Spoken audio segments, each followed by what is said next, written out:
Kid Montaga, man. We live New York City, man. I represent Brooklyn, Brownsville, East New York, best style all day. We're here with NBT Media. They looking real crazy out here, man. It's crazy. I want to shout out everybody in London that's out there tuned in, man. I want to shout out the brothers from NBT Media, man. You know, DJ Self, DJ Will, everybody had Power 105.1, man. Let's get into the interview. Basically, I try to have music for everybody. If you like slow rider music, I got slow rider music. You could get that on soundcloud.com/Montaga, MONTAGA-1. Been doing music since I was 13 years old, man. It's a long time, man. The most amazing thing you can have is someone tell you that they actually connect to the music. So I always had the ability to get my own money. It's never been music to get rich, you know. It's just been the want and the need to have people understand where you're coming from and really relate to it and respect it.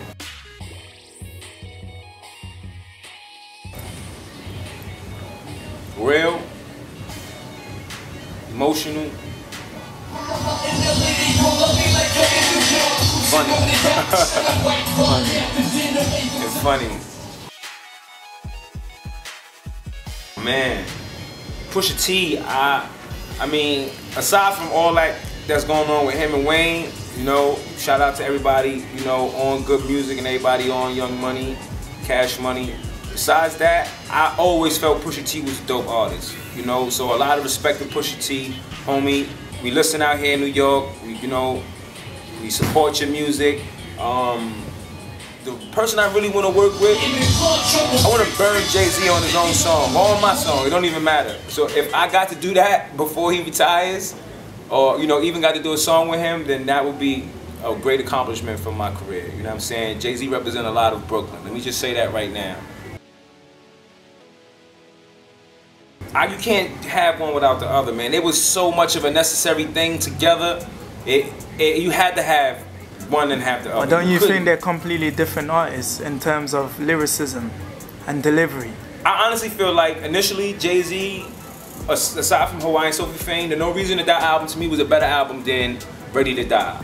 But Big, when he dropped Life After Death, he was a different artist. So I just kind of feel like these two needed each other to build off each other. You understand what I'm saying? Like, this is why you can't have one without the other, because we wouldn't have a great Jay-Z we would have right now if it wasn't a Biggie Smalls there that pushed him. You understand what I'm saying? Like, we would have never had that Biggie Smalls Life After Death double album CD if you didn't have a Jay-Z in the wing waiting for you to slip. You understand? So we needed them. You know, as far as music was concerned, we needed them. But I personally, I dealt with Jay-Z's music a lot more than I did with Biggs. You know, I adapted to Jay-Z's music a lot more because a lot of what he was saying was actually stuff that I was really going through, really living.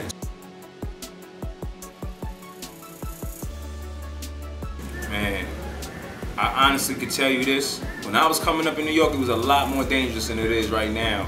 You couldn't walk in the street wearing Jordans. You couldn't walk in the street wearing Rolexes. It was crazy.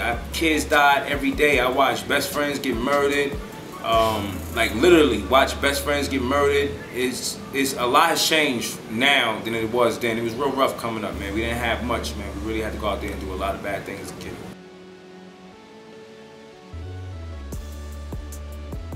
I went to jail. I did 6 years in the feds. And you know, when I went there, I knew that I was going to be here. Something told me that I had a greater purpose than being somebody's dope dealer and somebody's prison inmate. You know, there's a lot of kids out there that feel like they may not have, you know, any other choice, but yo, you have many choices, man. And I regret, you know, all the bad things I did, but ultimately it led me to the person I am today. And I can tell you that that experience right there really made me appreciate the musical outlet that I did have. I think right now, my music reflects a big emotional part of me, but it also addresses a lot of the material things that people want to hear. I mean, I'm really in it right now to give you as much as I can of me, but to really entertain the people as much as possible. And this is what separates New York rappers now from how it was 15 years ago. You know, now a lot of New York rappers are still in a state of mind where they need to be aggressive and angry and mad, and a lot of people don't want that kind of music. You know, people want to go out and they want to have a good time, and they don't want to have to feel like they want to fight somebody. You know, people want to enjoy themselves. So my thing is to connect with the audience. You know, I give a little of me, you know, as much as you can stand, but ultimately I'm trying to find the taste of every other person. So if I can do that, then that's what I'm happy with.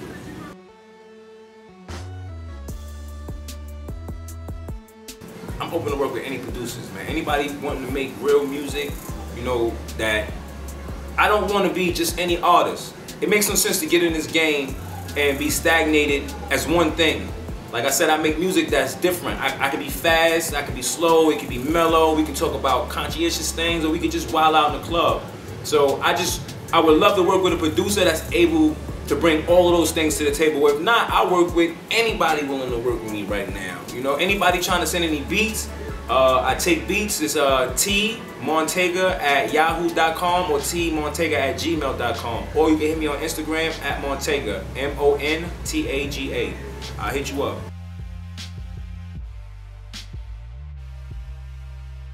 You can find me, you can Google Tony Montaga, TonyMontaga. I got a new mixtape about to drop right now. It's called Epitome of a Rich Nigga, but I'm thinking about changing the name to it to Patience is Perfection.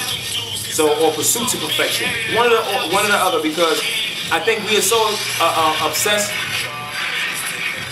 Right, you hear it? Way to go, I don't want it.